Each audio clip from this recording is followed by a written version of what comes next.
Chapter 1. The Text That Stung. It happened on a rainy Thursday morning. Daniel was packing his daughter Mia's school lunch when his phone buzzed. A message from his mother. "We're skipping your kid's birthday this year. Things are tight." He stared at the screen. He'd heard this before. Not enough money. Too busy. Not the right time. He typed the safest answer. No problem. But deep in his chest, something tightened. And when Mia skipped into the kitchen humming, her ponytail bouncing, he felt it even more. She asked, "Will Grandma and Grandpa come this time?" Daniel smiled, but it didn't reach his eyes. "We'll make your day special either way." Chapter 2. A Birthday Without Guests. Mia's birthday came. No grandparents. No aunts. No cousins. Just Daniel and his daughter. He filled the room with balloons, cooked her favorite spaghetti, and baked a lopsided cake. They sang off-key, laughed, and danced around the living room. Mia had fun, real fun, but Daniel saw the moments in between. The lingering looks at the empty doorway. The pause after every car sound outside. That night, Mia whispered as he tucked her in, "Maybe they forgot again." Daniel squeezed her hand. "No, sweetheart, they chose not to come." Chapter 3. Christmas Morning Lies. A week later, Christmas arrived. Daniel avoided social media, but his sister Emma tagged him in a photo. He opened it. Gifts piled high. Sparkling decorations. Laughter. His parents smiling big, arms around Emma's kids.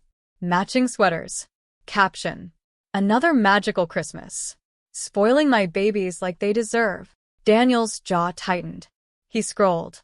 More presents. More posts. More proof. Mia peeked over his shoulder and whispered, barely audible, "They forgot me again?" Daniel swallowed hard. Not this time. Not anymore. Chapter 4. A Quiet Decision. Daniel didn't yell. He didn't confront anyone. He didn't write any angry texts. He simply stood up, went to Mia's closet, and pulled out the little red dress her mother once bought before leaving their lives years ago. A dress Mia loved. He helped her put it on, brushed her hair, and wrapped her in her warm coat. "We're going somewhere," he said. They drove to the nearest homeless shelter, a small, aging building with peeling paint and a big heart. Daniel carried bags of toys and books he had saved for Christmas. Mia held his hand tight. "Are we helping kids?"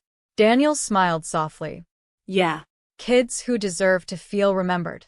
Chapter 5. The Gift of Giving. Inside the shelter, families sat quietly, trying to make Christmas feel normal. Mia gently walked to the children, handing out toys, coloring books, and warm hats. A little girl hugged her and whispered, "Thank you." Mia's entire face glowed. For the first time in years, she didn't seem sad. She seemed proud. Daniel watched her, his chest full, realizing he was showing her what love truly looked like. Not excuses. Not favoritism. Not empty promises. But action. As they walked back to the car, Mia said, "Daddy, this felt better than a party." He smiled.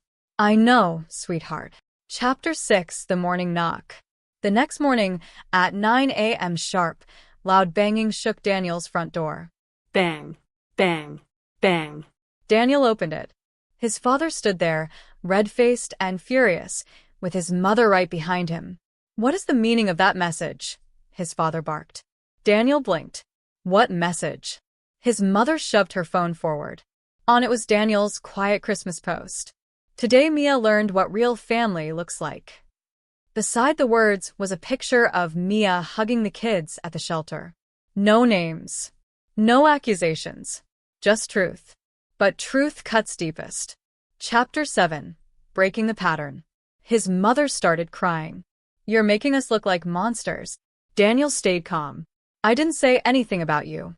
His father growled, "You're manipulating that little girl. Making her think we don't care." Daniel took a slow breath. "You didn't come to her birthday. You lied about money. Then you spent hundreds on Emma's kids. You didn't forget her. You ignored her." His parents froze. Daniel continued, gently but firmly, "Mia isn't angry. She's just learning who shows up. I won't hide that from her anymore." His father looked stunned. His mother looked away. For once, Daniel didn't back down. He simply closed the door, quietly, without drama. Chapter 8. A New Kind of Family. Weeks passed. His parents texted occasionally, but something had shifted. They didn't make promises they wouldn't keep. They didn't ask for photos only to skip the important moments. They tried, but Daniel no longer waited for their approval.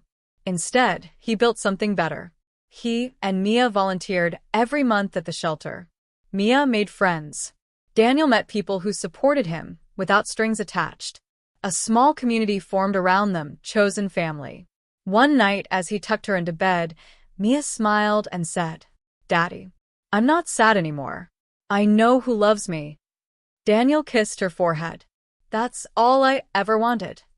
The silent payback wasn't revenge. It was peace. A boundary drawn with quiet dignity.